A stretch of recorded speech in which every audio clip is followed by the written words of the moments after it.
Welcome back to another triathlon podcast brought to you by Mana Apparel. This week, we have got all of the answers. Well, most of them.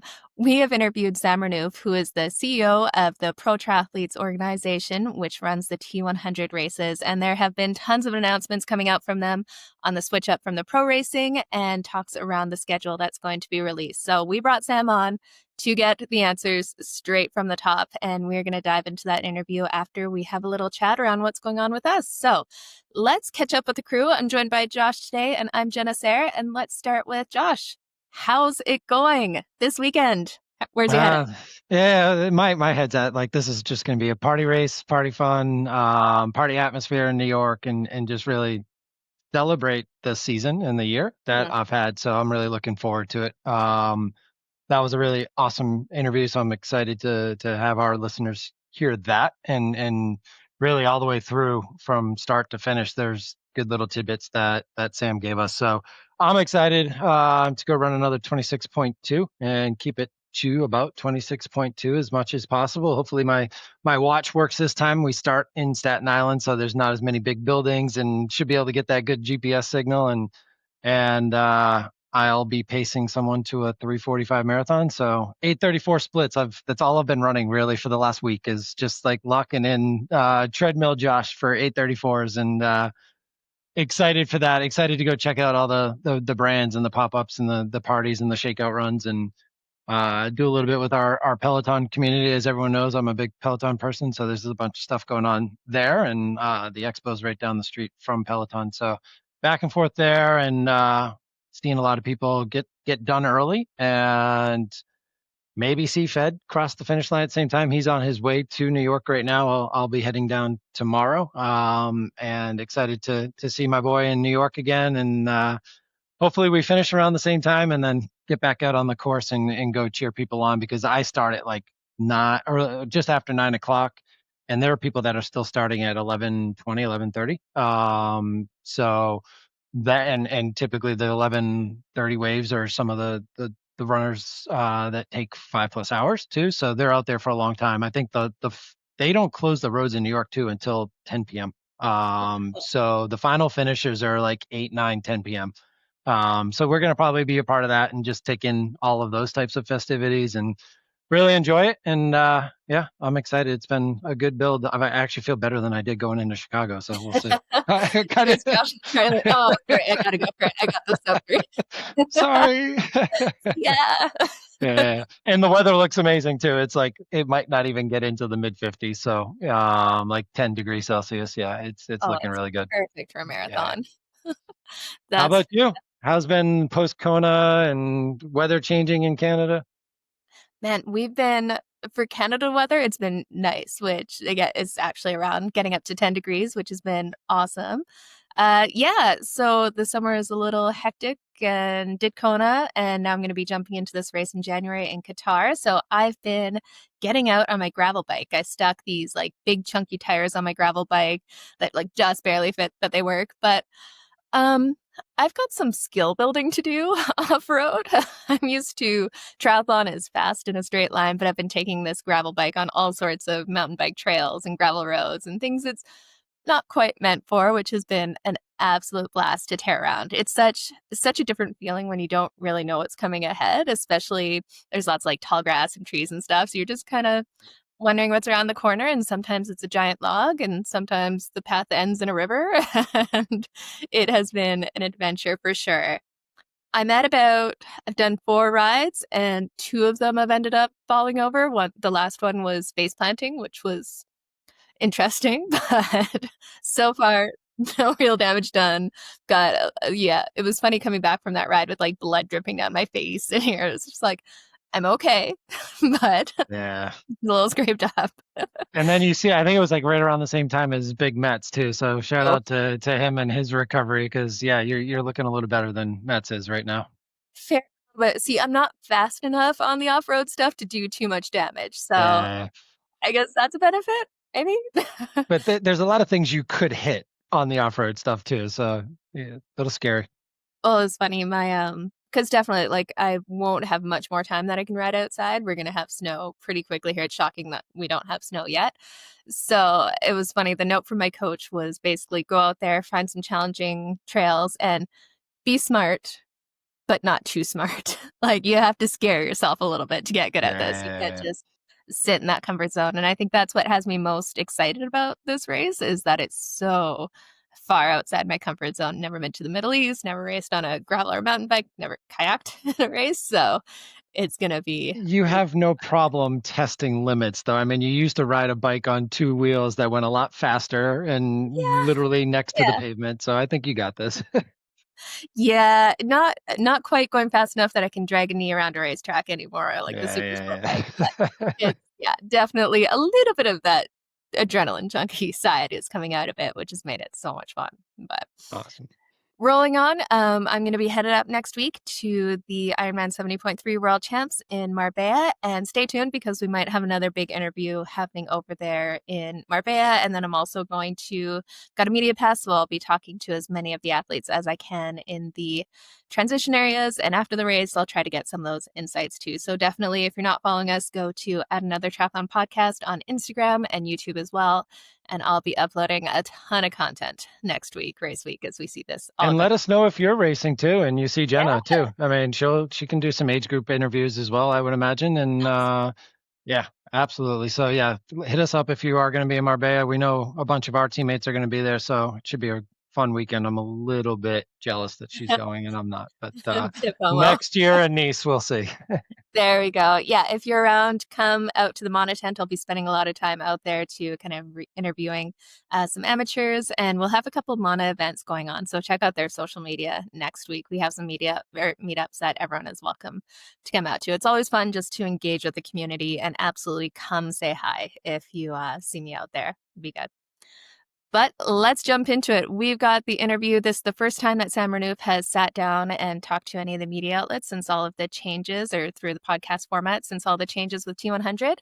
And we asked him everything. It ended up being an hour-long interview, and he was really open and gave some great insights to it too. So we will drop that in here. Until next Awesome. week, chat with you then, Josh. You guys enjoy. Welcome back to another triathlon podcast. As mentioned, we're going to have Sam Renouf of the PTO. He's the CEO of the PTO, which does the T100. So if you don't know what all of those are so far, we're going to jump into everything going on with the Pro Triathlon organization, as well as the T100 races with all of the change-ups that have been going on. Sam has been kind enough to give us some time to give us the rundown of why they made some of the changes and what they're looking to do in the future. But first, we'll welcome on to the show. Sam, how are you doing today? Good, thank you. Good to. It's taken us a little while to get this one scheduled, so completely my fault. But happy to be chatting. For those of you who can see the video, you'll see I'm not quite soaking wet, but I was. Just finished a site visit here in London where we're working on our course for next year. Really getting into the details on. Frankly, we're not happy with the course. Anyone who watched it would have seen it goes around a lot of roundabouts. It's pretty boring. And so we're working on improving that. But in typical London fashion, it is raining like cats and dogs. And so I'm absolutely soaked, but just about dried off for our chat. Fantastic. Well, you know, the timing actually worked out well with all these announcements of the changes with the T100. So it is perfect in our books. And then, as always, joined by Josh. How are you doing this morning? I'm great. I'm excited to hear how Sam's got the plans going for next year, and really happy to have you on the board. Mm-hmm. Well, we're going to dive right in because obviously the timing of this, like I said, worked perfectly because there have been some massive changes when it comes to the T100, especially on the professional triathlete side. So last year you had contracts for the athletes and you had a number of wild cards coming into these events. But instead of me giving an overview, I think I'll hand it over to you to kind of give us an outline of what's going to be changing next year with the pro athletes. Sure. And look, I'd hope they're not too big changes, to be perfectly honest. Like we very much take the attitude here of a startup that tests and learn and iterate, listen to feedback and refine things each year. That's partly because of sort of the background of how we got started with venture capital. So we sort of have a philosophical approach that it's not going to be perfect straight away. You need to come in and change, test, learn, etc. And we've done a bunch of that the last 3 or 4 years. We're certainly still the youngest player in the market, even though we're 5 years in. And we think it's important to learn and listen to feedback. And so the latest iteration of our journey is to tweak the competition structure primarily. So a couple of weeks ago that we announced all this, so I have to think back to get it exactly the way that we announced it, that a 9-event calendar next year, which is probably the first thing is to come out and commit, of which the 3 first events we have now made public. The rest of them are coming pretty soon. We are very conscious that we need to get our calendar out early, both for pros, but also perhaps more importantly for age groupers, because they need to be able to plan their travel and the rest. And actually, even the word age group is something which we're not particularly keen on. We want like a cooler name, more sexy to sort of resonate with triathlon. So even when I say age group, I kind of wince slightly because we think there's a better way to describe like the incredible athleticism of all triathletes. But anyway, that was a tangent. We need to get the calendar out earlier. So the team are working hard at the moment that when the full calendar is announced, which is, we're weeks away, frankly, just a final few iterations with a couple of hosts, that when we do it, we will probably, I say, because I don't want to commit to it because we might have something that changes this, but our intention is that we'll announce both 26 and 27 at the same time.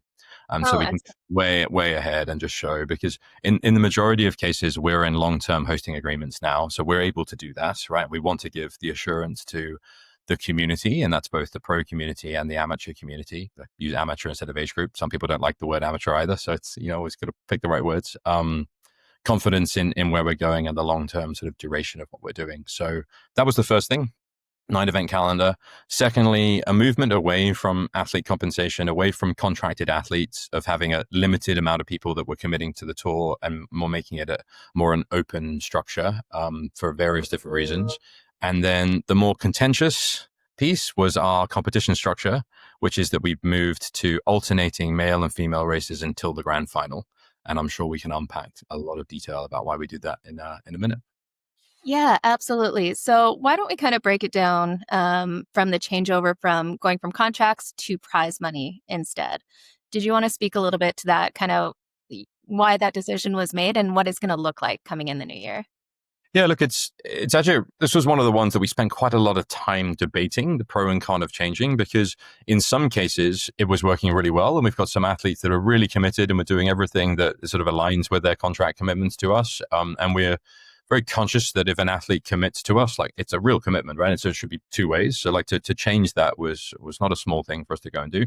Equally, I think anyone who's listening to this podcast, who follows the sport, would have known that we have had issues with contracts being fulfilled throughout the year. And that's both from in terms of maybe people not wanting to live up to it, or it's injuries, or it's just things that are just outside of people's control. So like, we certainly don't begrudge anyone having an injury later in the year and therefore not being able to commit to their contract, but it was perhaps an unforeseen circumstance on our side. I mean, that implies that we don't think there's going to be injuries, but maybe more than we anticipated, that it probably doesn't add up from an economic perspective in terms of what we pay for contracts versus what we're getting in return, versus going to the more traditional way of compensating through prize money, which is what, frankly, almost everybody else does. And so that's what we've lent into.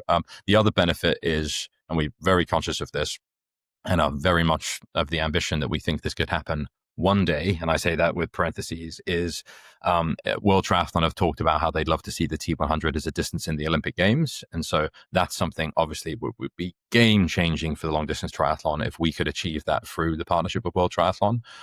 Having a closed league with contracted athletes doesn't really fit the Olympic model, if we call it what it is. And so moving our pathway to be a bit more aligned to how not just the rest of triathlon is organized, but the rest of the Olympic sort of family was an important one to us, as because these decisions get made way out. All right. We're obviously way past 28, 2032, 2036 is more the time frame. So showing as an organization that we're aligning to how the IOC or the Olympic family operates, we thought was an important part too. And then thirdly, on the contract piece, is just to making it more open, right? So if it's essentially meritocratic, sport is like, if you're fast enough, you will get in, and contracts prevent that narrative, right? Because you're sort of committing to certain people, whereas someone comes out of nowhere and does incredibly well through the year, as has happened multiple times in the sport. You want to be able to let them in and race. And so those are sort of the benefits we see. And with those contracted athletes in the past iteration, there was a certain amount of contracts and athletes on the line, and 20 athletes, and 10 of them were under contract or at each race. And How is that going to change for the races going forward? It sounds like now you've kind of got those host cities lined up for a couple of years. You're going to have some athletes that really know what they're going to be going for into the next couple seasons. How is that lineup going to look when you start to announce the start lists, and how is it going to look at each different city? And obviously we can get into the breakup of the male and female after that as well. Sure. So it's really simple. It's going to be rankings based, and based on your performance, you're going to get offered an invite to race, and you can either take it and take the slot, or it'll roll down to the next person. We will start the year. I think it's probably too detailed for now, but there is a process for the highest ranked athletes to the end of this year, getting the first starts next year. We thought that was important as much as a loyalty thing. These are the athletes that are committed to us for the last 2 years. So let's give them the first step into the first events of the season. But then as it rotates through the year, it's really going to work off the PTO rankings to see how people perform. And if you were to look at the PTO rankings, you'd see many athletes that are right at the top there that have not done a PTO race at all, or not done a T100 race. And to us, that shows the rankings model works. And those athletes, although they haven't done a T100 before, will now have the opportunity, if they want to come through and race. We won't lock them in to compete longer term, right? Because there's obviously open flexibility here. But we hope with the level of racing that we provide, the level of support to the athletes when they come, so whether it's hotels, physio, the bike mechanics, all the kind of things that hopefully you'd see on social media, and then, the compensation, because the prize money is very high versus other events, that's enough an incentive that if someone comes in, they want to continue to race. But we felt that it was the carrot rather than the stick. If you used, carrots being a stick, sorry, the contracts being a stick, you use that analogy. Fair enough. And with so it'll run off of the PTO rankings there. And there has been some criticism in the past that the T100 rankings are perhaps overweighted within that PTO ranking series, which is understandable with you being involved in both. But we see some of those high performers like Kona results obviously are getting some high rankings within your how you run the numbers there. Do you anticipate that changing at all with these new T100 races going forward? Are they going to be still kind of ranked heavier, or because of the change up of the contracts not being involved, will it balance out a little bit more? So it's one of the things that hopefully we've always shown is that we listen and learn, and we do change regularly. So we will take the feedback of people and see how the results go through obviously we're not going to change a rankings process mid-season because that would be really unfair to the athletes, but iterate and learn and see how it applies. I mean, the PTO rankings as a sort of structure haven't been as important for the last 18 months because we sort of lent into the contracts. Now that we're moving back away from them, I think they will become more important. They'll become more of a narrative of the sport. And for us, they were always a really important mechanism to drive up prize money overall, right? So not just from our prize money, but that we would essentially cause prize money inflation to come into the sport. And without singling out too many individual races, if you look at like Challenge Roth, increase their prize money, because they wanted to be a higher level. I think it's diamond or gold. I forget the level that they were, but that was a great example of a very high profile race. But we also really regularly see it at the lower ranked. I think there's a bunch of races that were sort of $20,000 or $25,000, and they actually contacted us to confirm that if they increased it by 5,000 or 10,000, would they be a higher level? And we're obviously thrilled when we hear that, because that just means more money flowing into the pockets of the professionals, which is ultimately what we're set up to do. Yeah, and that's fantastic to hear, because that's a talking point that we like to use as well, just kind of looking at those rankings and having an overriding kind of ranking system so that we can say, hey, these athletes are performing at the top, not just they've done one big race, so they're going to be at the top for the whole year. Seeing some changes in dynamics and stuff is definitely exciting. Well, you're going back now to sort of the core principles of what the PTO was created to do, which is elevate the sport of professional triathlon, but also cut through some of the fragmentation that we see, because frankly, until we came along, and I think we can claim this, outside of Roth and Kona, you really didn't see, at least in long distance triathlon. So let's focus the conversations on long distance, which is obviously our focus, but we're doing a little bit in short distances, as you would know.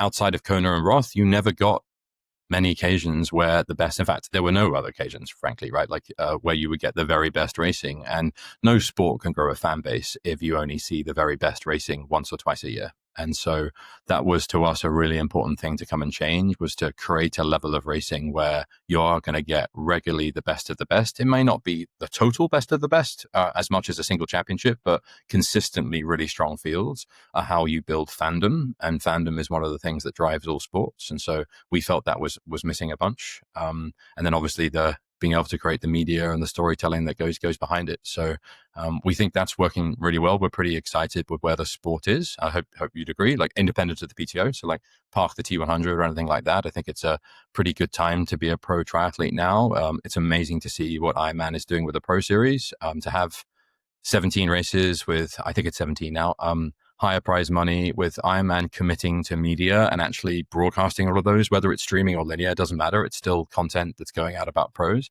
I mean, this is light years ahead of 5 years ago when it was just Kona, right? Kona and a live stream. That's all you had. So all good things, we think.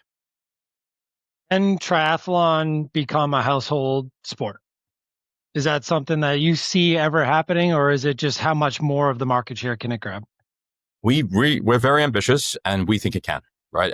It's never going to be, look, this is not going to be NFL. It's not going to be, Premier League football or soccer, as I was about to say in my part of the world. But can it be significantly larger than it is? We definitely think so, because the raw ingredients of triathlon, we break it down. Obviously, I know you know this because it's a triathlon podcast, but if you break down triathlon into swimming, cycling, running, 1.1 billion people regularly do those sports, right? It's more participation than anything else. It is infinitely bigger than soccer.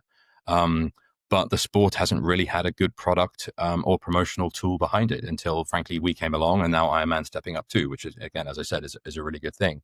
So yes, I suppose is the simple answer, Josh, is we think it can. We've got investors that are very supportive of that and are frankly giving us a bucket load of money to be able to go and try and make those changes, and we're investing accordingly. So it won't happen overnight, but we see the potential, and we're going to work really hard to try and take it there. Yeah, and you definitely seen the impact that you've had on the triathlon industry. As you mentioned, that Ironman Pro Series, that there's no question that's a direct response to the T100 series here. They had to have a competitive model because it was making so much noise within the industry and getting eyes on the sport, which is what, honestly, we all want at the end of the day, to grow the sport and make it bigger. But you mentioned a little bit about that investment and how you're using that to try to make it more of a household name. Did you want to give us a little bit more information of what that investment kind of looked like and what you're planning to do with it to accomplish that goal? Sure. I mean, it's nothing too new. It's more just like more of the same, right? So we announced quite a large fundraise earlier this summer from a bunch of different institutional investors, and that's probably the important distinction. So our original investor, and is still the largest, is Sir Michael Moritz of Sequoia Capital, but he invested individually. So he's obviously a very, very wealthy man, multi-billionaire, not a triathlete. So this is not a passion play. It never was. It's not like he's wanting to hang around with Jan Frodeno or Gustav Iden or Ash or any of the other athletes. But what he saw was typical venture capital kind of lens on this, is that there was a huge addressable market, which isn't the triathlon market, by the way, it's the sports market. So when we sort of look at what's the bit which we're trying to win share of grow the pie, Josh, as you said it beforehand, huge TAM in sport, and frankly, a sport that maybe hadn't innovated for a while and was lacking investment and focus. And so he came and backed it for that reason. It wasn't because it was a passion play, and he believed that he can make a long-term investment return from it. And some of the investments that those guys make are 10, 20, 30 years. It's like very, very long term. So that was Sir Michael, and he supported us all the way through the different fundraisings we've done, which is great. Really fantastic validation of the business model is when your early investors continue to back it, right? Rather than saying, hey, we're out, someone else can sort of take the journey now. But one of the big changes this summer was that we also brought on a bunch of private equity firms. So more institutional money. I'm not saying one is better than the other. They're just a different dynamic. And so with this latest round, particularly with some support from the Middle East, so Surge Sports Investments, which is out of Saudi Arabia, and they've invested for an almost different reason altogether. Is obviously they're backing professional triathlon because they believe in the model we have, but the model is a byproduct of driving mass participation within their country. And so Saudi Arabia is doing an awful lot within sport at the moment. It's obviously very, very high profile, but part of that is linked to them having one of the youngest populations in the world, and a population that hasn't traditionally done sport because it just wasn't part of their culture. And so they've sort of said, we want to bring sport into KSA, into the kingdom. And triathlon is one of the best vehicles to do that because of, as I said, swimming, cycling, running, get people in doing those sports. And for those who haven't had the time to come to a T100 race, you've maybe just seen them on YouTube or through our broadcast partners, the majority of events we do include the component parts. So you're not just having a triathlon, you might have an aquathon, you might have a duathlon, relay, all different parts, sometimes just a run. Excuse me. And to us, that's important because we want to provide a gateway for people that maybe a triathlon is too far to stretch, but they might do one discipline, or they might have a friend like yourselves that's a triathlete and then they get dragged along, but they only want to do one discipline. And our very basic thesis is that if you get someone along, they see how exciting the sport is, they get inspired, the chances are they'll take it up for the next time around or at one of our other events. And so that's really what we've been out building and doing. But look, long winding answer to your question of more very, very long-term investment from people who believe in the ability to make this sport mainstream. And that's really what we're motoring away doing. Did the investors that you've been working with, the board and the executive team, all kind of come together to make this decision to change the format next year? Was that a big driving factor of like, this is where the money's coming in, we'd really like to see it change and do something different because it's just not working with the contracts? And how did that decision finally come to be, and how much of a play did the investors have in that? So at the level of the contracts, I don't think the investors really mind too much. They want to know that the athletes are compensated, that they're motivated to perform well, and that we're going to get good value from the investment we're making in enterprise money or athlete compensation, but didn't really involve them to that level. What we did was spend quite a bunch of time talking about the male-female split and the competition structure, which we haven't touched on now, but happy to go into. And it's because if you unpack, let me take a step back. The headline of us doing male-female racing split always is going to get a negative reaction because people are like, oh, well, that's changed. That's not good. But once you dig into the logic of why, I would sort of challenge any triathlete in the world not to think it's a good idea, which I'm very happy to do here. It's one of the reasons why I thought it was worth talking, because in a headline and a press release, this doesn't come out. So let me think. So there's 5 reasons. All right. So 5 sort of core reasons about what we've done. Or if I take a step back first, just to explain, in case anyone hasn't heard it, what we're doing is we're now operating. So we're going to have 9 races next year. There will be 4 races which will have a female pro product. There will be 4 races that will have a male pro product. And then the final, we bring everyone together and have 2 different races. Now, the overarching logic of that is a really simple one, is that we have 9 races in the calendar. And the feedback from the athletes is they didn't want to race 9 times. Right? And so that obviously creates a problem, because the whole logic here is you're creating a season-long narrative. As I said before, the sport was fragmented. You need to find a way that you're seeing the best race again, again, and again. But if the athletes don't want to race, then that's fundamentally broken, right? Ultimately. And that is one of the things we felt this year. We were happy with, we actually liked the wildcard structure. I think it's got a little bit of negativity, but to us, we always wanted to not be a closed league. And so even though we have the contracts, if you have wildcards, you're allowing people to come in. So to me, I never find it a negative thing when I see occasionally social media posts. And by the way, we consume all of this. Like, we follow all of the posts. We're very, very, we're like a sponge for feedback at the sort of cultural, philosophical level within the group. So we read a lot of the feedback and take it on. Whether we'll respond to it is another thing, right? We've got pretty thick skin here. And I do delve in deep occasionally. If I want some cathartic, like, weekend motivation, I will go onto some of the forums where we get absolutely slammed, because I like hearing it. Like, I actually enjoy it, that like these people don't necessarily believe in us, but we believe in what we're doing, and let's go and change the sport. But anyway, that's a side topic. The fundamental reason to make the changes is obviously you need to have great racing all the way through the year. And so unless the athletes want to race at every event, then, it's not going to work. Now, where this has been covered a few times is people have said, oh, it's because the PTO's got commitments from host cities. So they've got to fulfill those contracts, but they can't get the athletes. But that's actually not quite the right way to look at it. It's more that for triathlon to grow, to answer your question a bit earlier, for triathlon to go mainstream, you can't have 3 or 4 big races. You got to have regular competition of the best and the best, like basically every month, right? Everyone can have an off season, but you've got to be going bang, bang, bang, bang, bang, getting in front of people again and again and again. And so if volume is an important part, but the athletes aren't wanting to race, that creates a really difficult conundrum. And we spent about 6 months sort of thinking this through, eventually coming to the conclusion of, like, there's actually a massive win-win here, which is that we can keep our season-long narrative, we can keep the 9 events that we want, and we can allow the athletes to race less. So actually it becomes a win-win. That's the headline answer. But if you go a little bit deeper, and I don't want to I can spend as much time as you guys would like on this, but so shorter TV broadcast, better placement on TV, better gender equality in the storytelling itself, because you're not jumping between the 2 different things. That's number 3. A better spectator experience on site, because you're now talking about a 4-hour race to go and watch, not a 7-hour race. And perhaps most importantly, from an operational perspective, less road closures for the cities that we're asking for. So those are like the 5 reasons, which even beyond athlete choice are really important. And I'm happy to unpack any of those and go into greater detail, but it just shows there's a lot of nuance that goes into it. To us, to get a step back and you say, what was the PTO created to do? It was to make elevate long distance triathlon, make it a more exciting product. And our original thing in creating the 100K was to say, Ironman, with the greatest respect to it, is too difficult to make a 9-hour broadcast compelling for mainstream media. Therefore, we should have the 100K. But then if you end up having 200Ks back to back, or it's men and women staggered, you end up with a 6 or 7 hour broadcast. You're stuck in the problem Ironman has, which is it's too long to make a decent product. So having a 4-hour window, whether it's for broadcast or spectators on site, like we think it's the right product ultimately to drive the sport forward. That with this, the fewer races, is there going to be an overreaching series bonus for this with having 4 races and the final? Is there an overreaching bonus, and how many races do they have to do to be a part of that?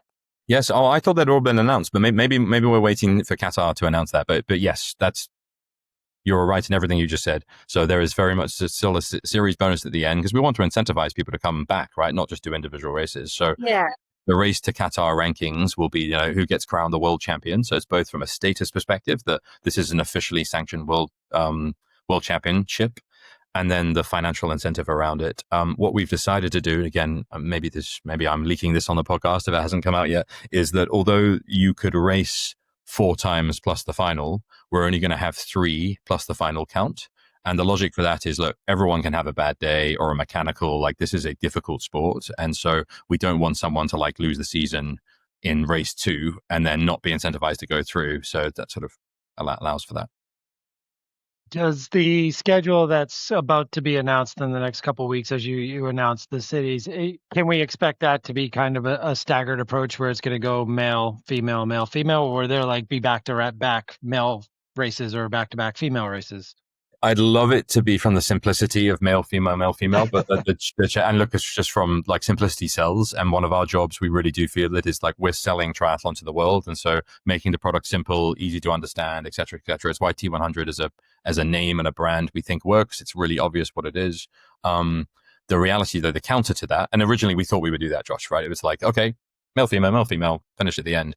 But then of course you've got races all around the world. In different climates, topographies, and all the rest. And so you might end up with a situation that, say, the women are all traveling US, Asia, and it's unfair, and then all the men are in Europe. And so what it will end up is basically we will take topography. So like what's the kind of, how hard are the races? Not hard, that's not the right way of saying it. Like, is it hilly? Is it flat? Temperature, and then distance to travel, and then factor those in and try and make it as equal as possible between male and female racing. And then they all come together at the end. Hopefully that doesn't mean we have female, then a big gap, but like the calendar is, we're working through it at the moment. There's a reason we haven't announced it yet. That's fantastic. And obviously, like we've mentioned Ironman a couple times in here, and races like Challenge Roth, is there any kind of consideration around that race schedule as well? They have some of the same situation where there's male and female races, or you just completely independently, this is what works best for T100, so we'll do that, and then the athletes kind of make their decision either way?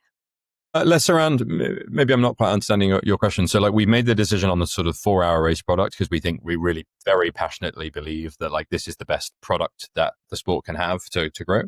Factoring in calendar, if that's more what you mean, we absolutely think that 100%. Like you should see the Excel files we have of all the different races and all the different locations and where are we slotting in.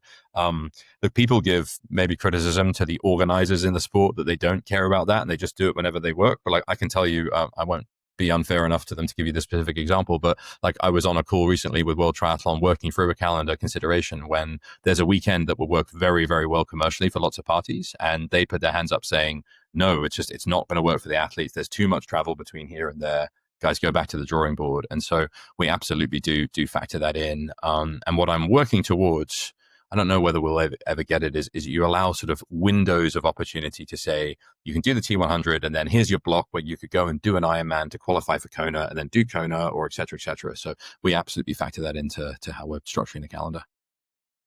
And you mentioned the word commercial, does the commercial piece of this play into your decisions on a pretty high level? I think one of the things we hear with the split of the males and the females with Kona was the brands and the commercial partnerships, and how much that was impacted by that, and the amount of brands that went to Kona when it was just female, and when it was together, let's bring them together. Has that been part of the discussions in splitting the male and the female races as well? Well, I suppose if anything, it's the opposite, right? So we're essentially doing what will make it commercially worse based on the logic of it being bad for Ironman. But we believe that the overall product will be better. And so we might hurt ourselves commercially with sponsors in the short term. And it's more endemic sponsors, to be fair. So it's things like Expo, things like that. We would totally understand they may not want to fly to lots of different races. But our focus is more on creating really great media and really great storytelling, because that's what will bring non-endemic sponsors in. So to us, the whole success of the sport will be based on, and I should explain, when I mean endemic, I mean bike sponsors, nutrition, all the rest. Triathlon right? brands. Yeah, exactly. Triathlon brands and sort of adjacent triathlon brands versus financial services, airlines, auto. So you go and see an NFL broadcast or go on the NFL's website. Like, it's not all people who make the pigskin like footballs, right? It's Geico Insurance and all those kind of groups. And that's what the PTO, not just the PTO, that's what triathlon needs to attract. It's very, very little at the moment in the space.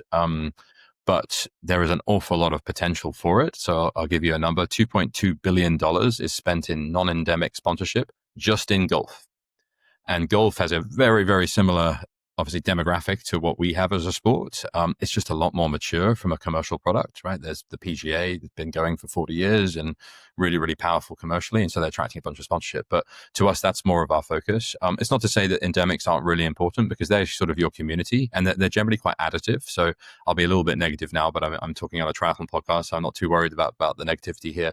Is arguably an insurance brand or a banking brand or an auto, probably less so. They don't necessarily add to the event, right? Because they're just a brand on the door. Whereas a triathlon manufacturer, a bike brand, a nutrition, a recovery, those are all additive to the experience. And so it's just a very different lens to look through.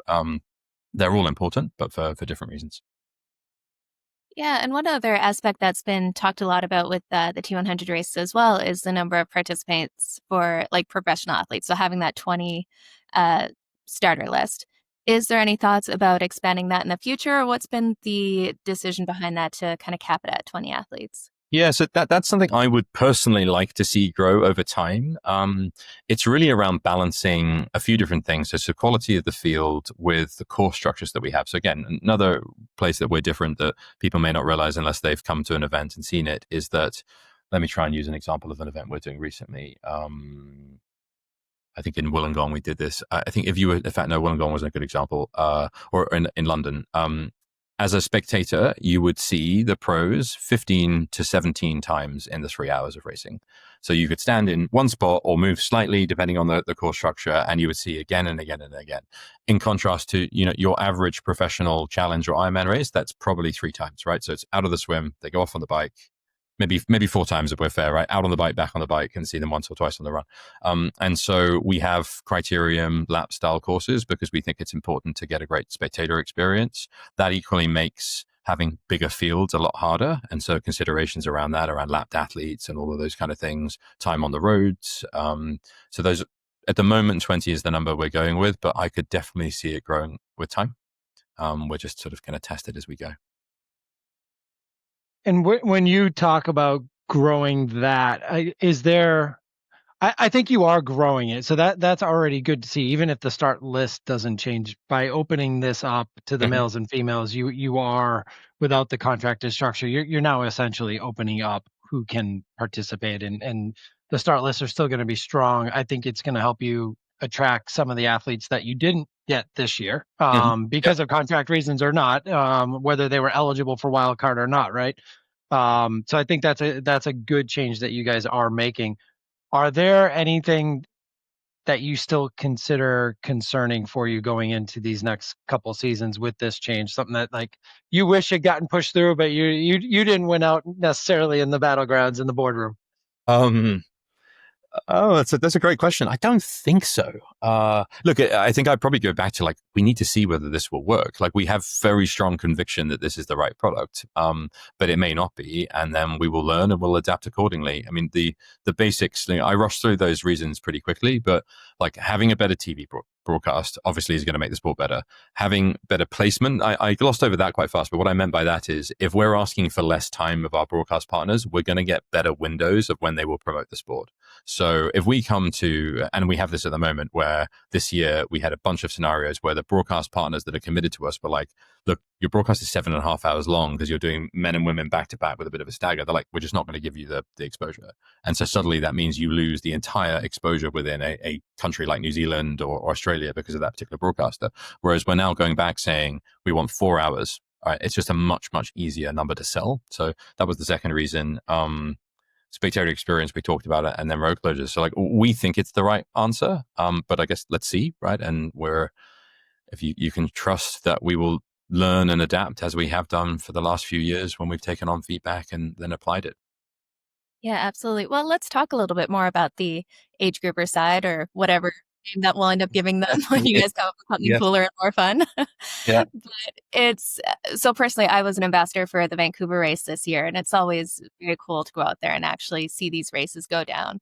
Um, with the amateur athletes, I think there's been a lot of uncertainty at times with some of the race locations and if they're going to move forward. So it's really great to hear that you're going to have that to your calendar. That's so people can actually set their travel, get ready to race. If there's one thing you could say really sets you apart and why T100 is such a good experience for those amateur athletes, what would you say the big draw is? Oh, it was one. That's so hard to answer. Uh, I'll give you a few. And look, just to unpack slightly, I think it's very regional, the feedback, right, about the changes, right? So we had a really tough time in France. And so we do not have a good reputation in France with French age group community because we changed the date significantly. And then, so that was the first thing. Announced the date. We then had to change it for some reasons, which I won't get into. And then even worse, and this is genuinely gives us pain, right? Like, you've got a team here that work incredibly hard, long hours, very passionate about making this sport better. And so when things don't go our way, we very much take it on our shoulder, or on the chin, whatever phrase you want to use. We had to change the course at short notice for the age group community, sorry, for the French age group race. And that just took away trust with that community. And we get it, right? Like, we would respond exactly the same way as consumers. Our choice was, do we cancel it outright and then you've kind of scorched earth it, or do you try and come up with something? And so I guess in answer to your question, in isolated markets, I think we have damaged the relationship with the age group community. In others, I think it's really, really strong. So if you take Vancouver as an example, so we use something called an NPS score, so net promoter, without sounding too like marketing focused. It's a very standardized marketing method of like, basically, will someone say whether they want to promote something and recommend it to their friends.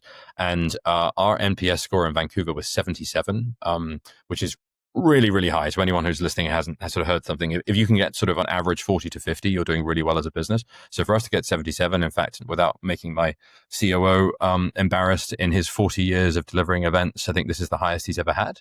And so to us, it showed that it really did resonate in Vancouver. And that's a combination of, I think, good calendar, good timing, great course, really good backdrop, as you would have seen. We benefited from great weather, and we had a very supportive city relationship that allowed us to do the things we wanted to in terms of road closures and permitting and things like that, all rounded off with, and this is my number one, but I'm doing it last, exciting and compelling pro racing. And so to us, that's sort of the overall driver. Is like, if you're choosing a T100 race versus anything else, you should know that you're coming to something that is championship level. And so if I use a different sport comparison, it is a different experience to go to Wimbledon to watch tennis than it is to a regional tennis tournament, right? They're both tennis, but Wimbledon is just right up here, right? Like that. So it's weird if people can hear on audio, right? It's at the top. And that's what we aspire all of the T100 events to be, compared to, say, a normal average triathlon that, might be one of 100 Ironmans or something like that. And look, to Ironman's credit, and I'm not criticizing them, they're doing the same thing with their pro series, right? So they're doing basically the T100 strategy. They're saying, we think pros are additive to the experience. Therefore, we are elevating it in 17 locations because it'll drive more age group participation and make something better. But it all sort of comes in. There isn't one single answer. It's a lot of these different parts that come together to hopefully make an incredible experience for amateurs or age groupers. In fact, if I can put it out, I know you guys do polls. Like we would love to hear people's feedback Okay. on what's the We'll right get name. some suggestions.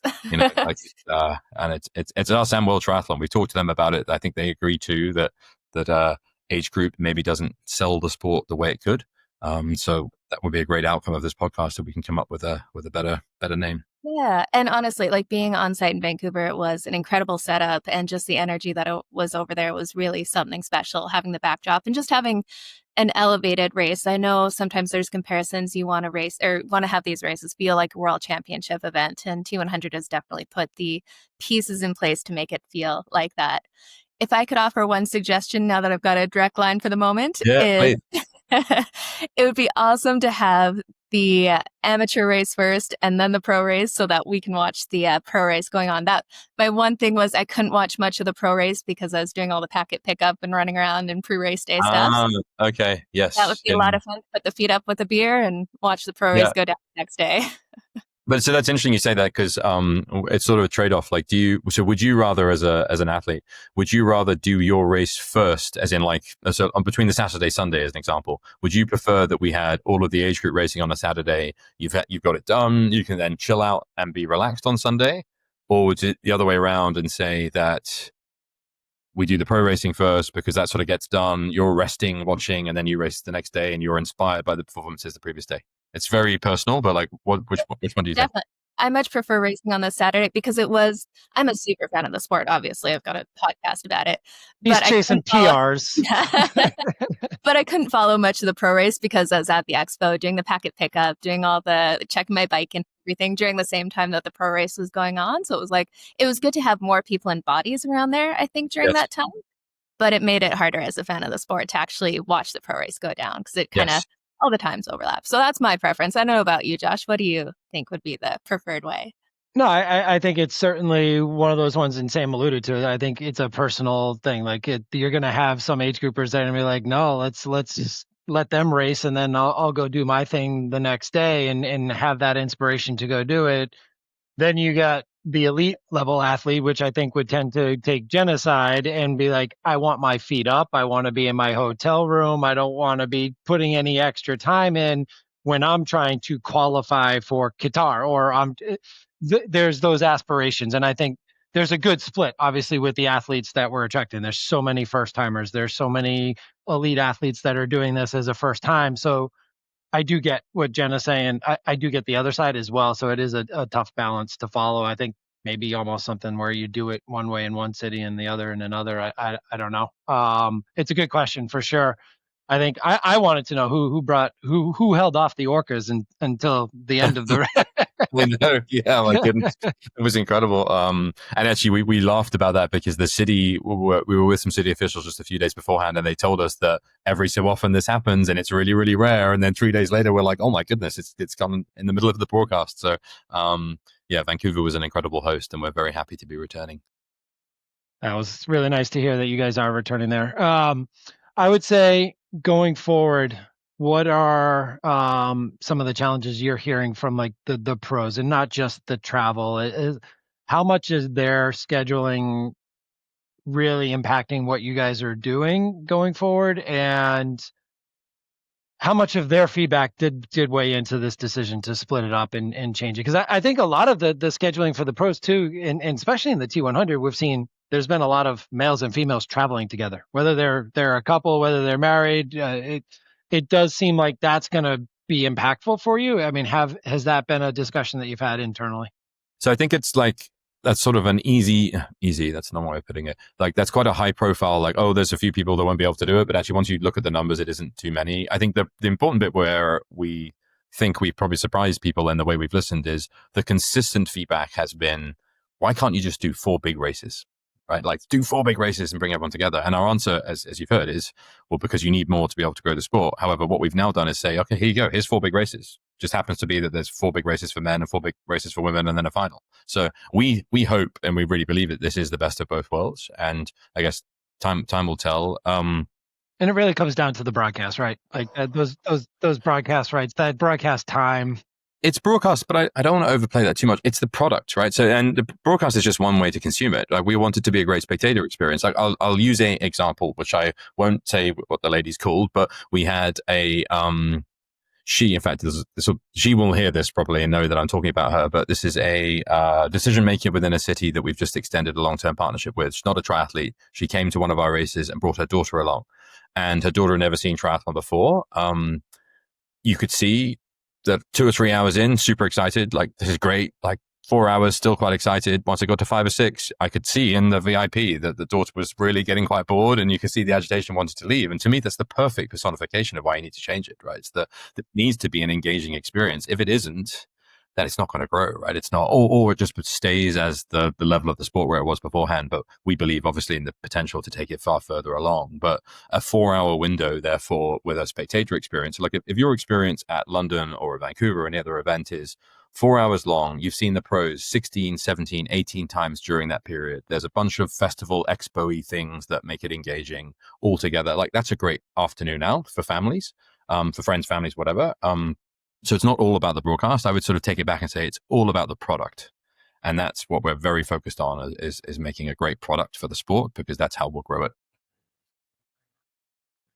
No, and I think that's a great way to spin it. And really, I think that's a huge way for the sport to grow, is that it is a product, a consumable product. I had a similar experience when I was in Chicago getting ready for my race.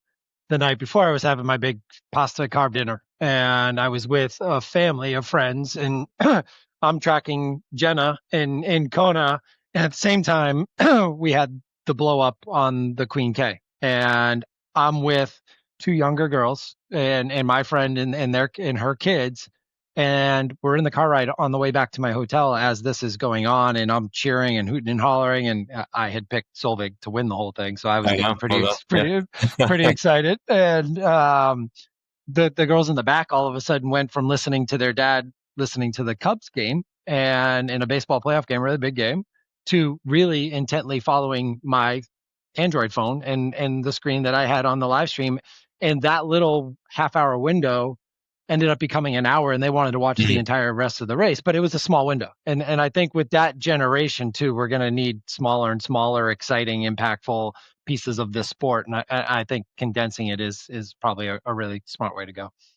And it's, look, let's go off on a tangent. Don't want to be too long for you, but just to unpack the comment about kids, like, there's a lot of thing about like short-term attention span, but it's not really about the length. It's about just making sure it's engaging, right? So if you look at, and I know this is obvious, right? But people just naturally go to, and this is a problem the sports industry has done, is they think that attention spans are shorter, therefore the product should be shorter. But actually, that's not the answer at all. The product just needs to be engaging.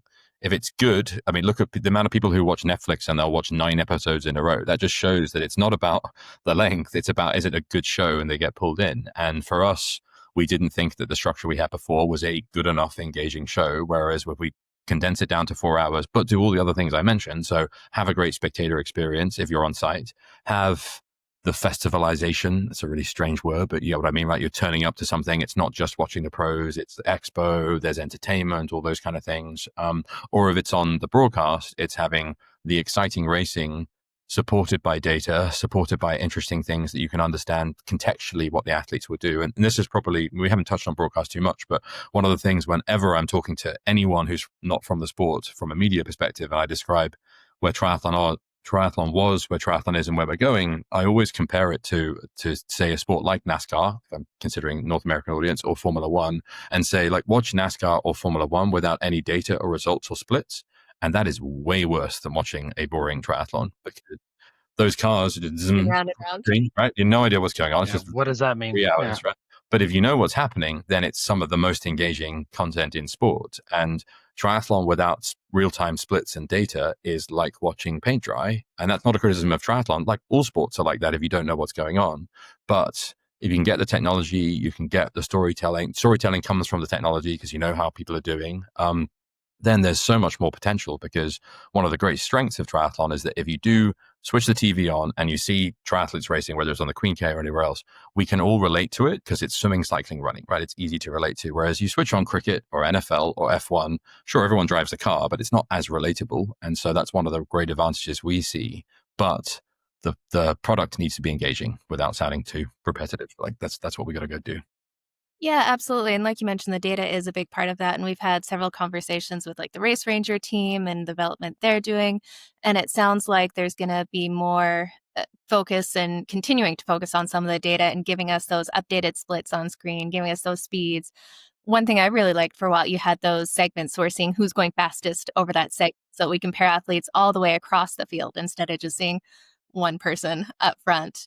Is there anything new you're planning to bring in from the data on screen side of things, or just continuing to improve it? What's kind of the plan moving forward there? Yeah, there's a lot there actually. So we are now a investor in a small company called DataWorks that we're working on that is like literally creating this from scratch. Because if you take a step back to where we were a few years ago, none of this really existed, right? It was just, and not to, I've been very nice about all the other triathlon organizers because we are very nice about them. We believe they're all doing an amazing job for us, but the broadcasts were terrible right there. And I would argue that most of them still are terrible because if you just don't know what's going on if you're watching swimmers for 45 minutes to an hour in a long distance race, I'll be polite with my wording, and you don't know where they're going, like that's just not engaging content, right? And so it's got to be either a way to get stroke rate or heart rate or something to make engaging the splits between them, or have like we do. Look, frankly, we cheat on this, right? So we use Aussie exits, which means you get out of the water and go back in.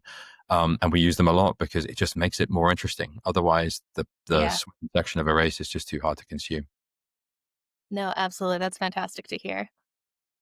And with the one of the things you hear is the struggle with like the GPS tracking and things like that. I think having that, and you talk about this in Formula One and others, you know that what you're looking at on the screen is the actual order of 1 through 10 or 1 through 20, and you can see the movement of 20 up to 15, and those things happen in triathlon. It's like, are they really in fifth? Are they really in third? And it just, how close are we to making that viable?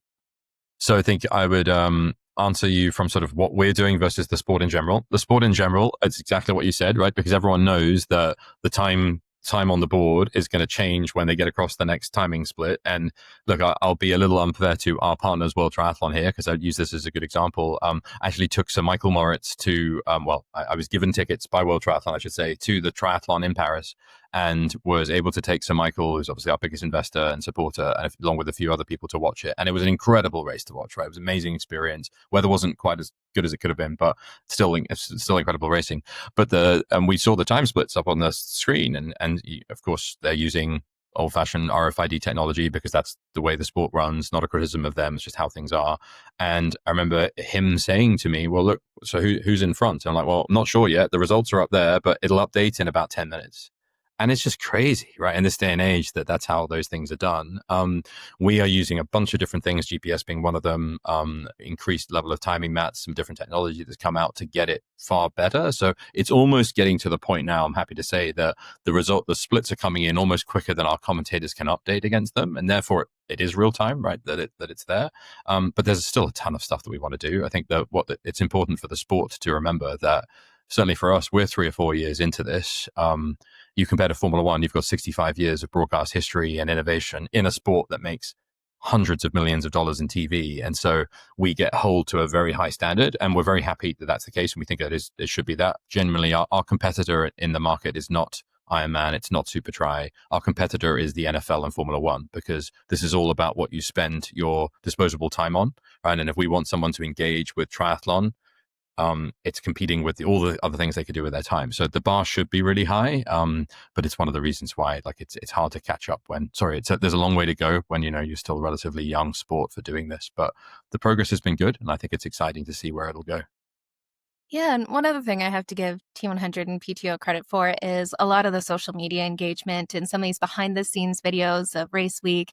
It's definitely one of those avenues that can really be used to reach a younger audience and reach people who haven't heard about triathlon before. So it's been so good to see the investment in time and money, just kind of putting some of those things together.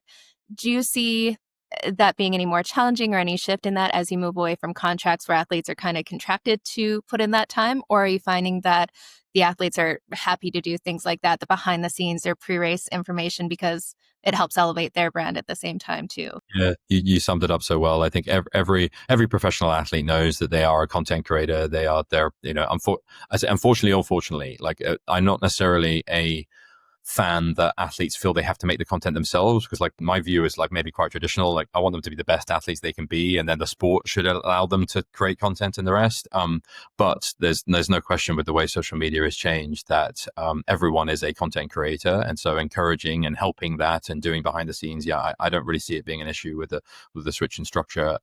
If anything, it'll allow us to do more. We'll have a bit more flexibility in how we're doing things, and hopefully continue to tell the incredible stories, because that's the other bit that gets us excited about the sport, is when people realize, right, quite the level of athleticism and what people go through from a training perspective and the sacrifices and all the rest. Like there are multiple Hollywood films here that are ready to be written and made. And I'm not kidding, right? Like this is all part of the long-term vision. Like we actually had a meeting recently with a producer that was pitching us on, let's make the Hollywood film of triathlon. And we're like, we're not quite there yet, but like it's coming at some point. Like you look at what the F1 movie just did, and we talked about Formula One a bunch, but like it was, I think, Brad Pitt's most watched film ever, right? And it's incredible sporting stories.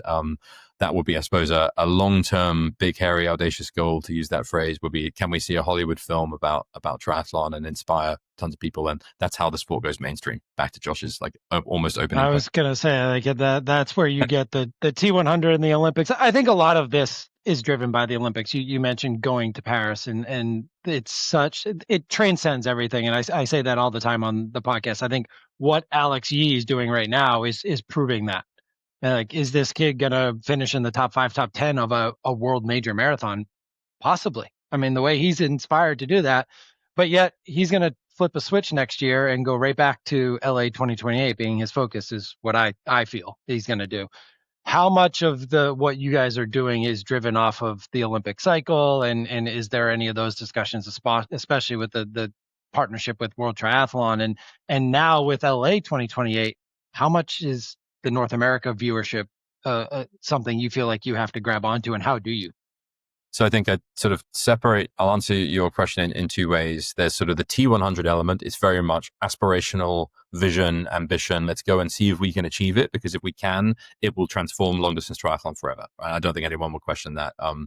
On the benefit that could be, because the Olympics will always be the biggest shop window in sport, and it brings so much more. That's sort of, I don't need to unpack that. And that's long term. On the more shorter term, there's going to be an incredible opportunity here for the sport, in that it's the opening medal of LA 28.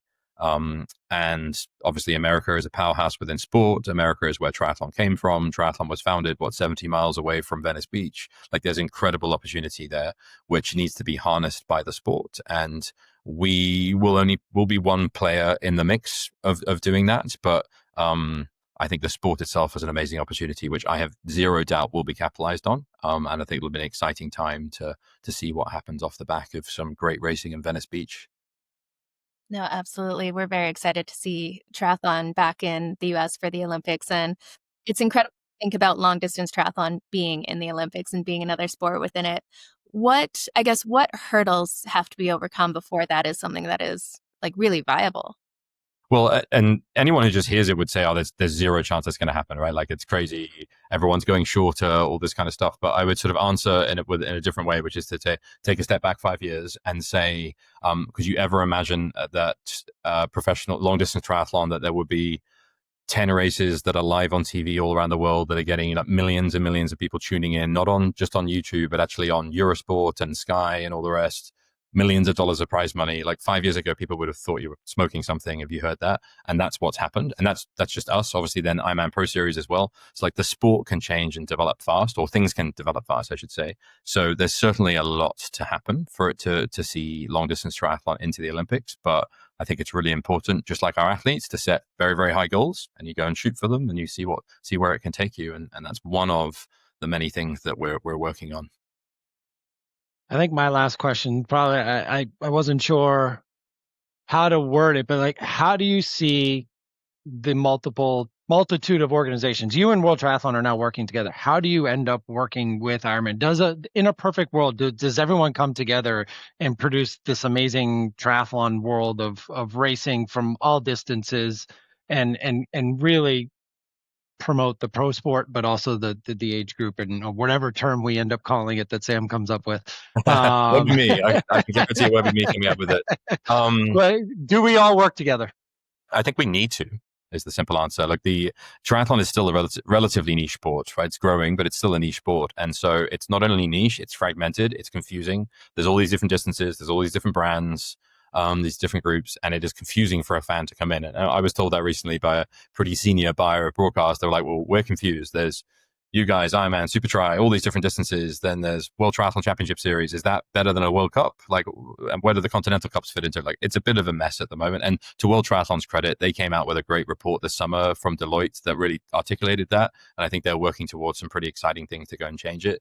So I think that overall would be the answer. And then, yeah, like, finding a way that the groups, whether they all come together, I don't think everyone's going to come together in a single company, but in a way that you can work symbiotically, if that's without sounding too fancy. Right? I think I'd love to see a scenario as an example. Like, if we've got 3+1, right, with the T100, could you win the Ironman Pro Series and the T100 next year? If, Ironman, I think, is 5 to count. You guys would know better than me. Is it 5 races in the Pro Series to count? Right? Two plus 3, yeah. So here's an example. Like, so if that became 4 to match ours, then I think you could probably do 8 races in a year, and competitively, a very large base of the triathlon pro community could do that. I think doing 5 plus R4 is probably a bit of a stretch, right? And so it would be interesting to see whether Ironman would look at it the same way. But I guess I haven't talked to them about it yet. But this is talk to Hayden and see what he thinks about that. He thinks he can race every week. Yes, that was sort of thinking more about the long side. If you go shorter, it becomes easier, right? Because of recovery times and all those kind of things. But I was going to say, let's call it the Cat Matthews double series there. Yeah. Exactly. Well, we've taken up so much of your time here. I just want to ask if there's anything that you want to kind of leave in the minds of the listeners here about T100 or why they should sign up for it. If there's anything you want to let them know before we close out here. Yeah, look, I mean, I think hopefully the last hour has shown that we think there's a lot of positive change in the sport. We're very appreciative of the role we've been able to play in that. We're not the only one making the change, and we enjoy doing it. We think there's so much potential to take triathlon mainstream. It's like the theme of our podcast for the last hour. But it's all based on the community and the community support. So we very much recognize in some parts of the world we had some challenging things this year. We hope we've overcome them and we'll win the trust back of the age groupers in those communities. In the ones where it's gone really well, like Vancouver, it's more of just, please come back and vote with your fees and come and do a T100 race and come to a race, tune in, spectate, support the sport, and then it will grow to great, great heights. But if people don't do that, then it won't, right? Like, this will have been a interesting exercise in trying to transform a sport, but if the community doesn't get behind it, then it's nowhere. So I feel very bullish about both the opportunity and the community, because we see it both in our registration numbers, we see it in our TV numbers, we see it, all of the metrics are really strong. You don't go and raise the amount of money that we just have from investors if you don't have really strong momentum in the metrics. So yeah, I guess it's not so much a call to arms other than a thank you for the support so far, and let's continue doing it, and let's see how we can all as a community take triathlon into the future. Awesome. Perfect. Well, really appreciate it. Will we have a race in America, I guess, is the last question. Vancouver. Well, USA next year. Will we replace Vegas? It would be a real shame if the T100 wasn't in the largest triathlon market in the world. So maybe I'll leave it there. There we go. Fair enough. Well, thank you again for giving us so much of your time. It was really great to be able to dive in a little bit more and answer a lot of the questions that have been coming our way as well. But we look forward to the next race. And we will definitely be watching, and know a lot of our audience will be as well. Thank you so much for taking the time. You're welcome. Thanks everybody.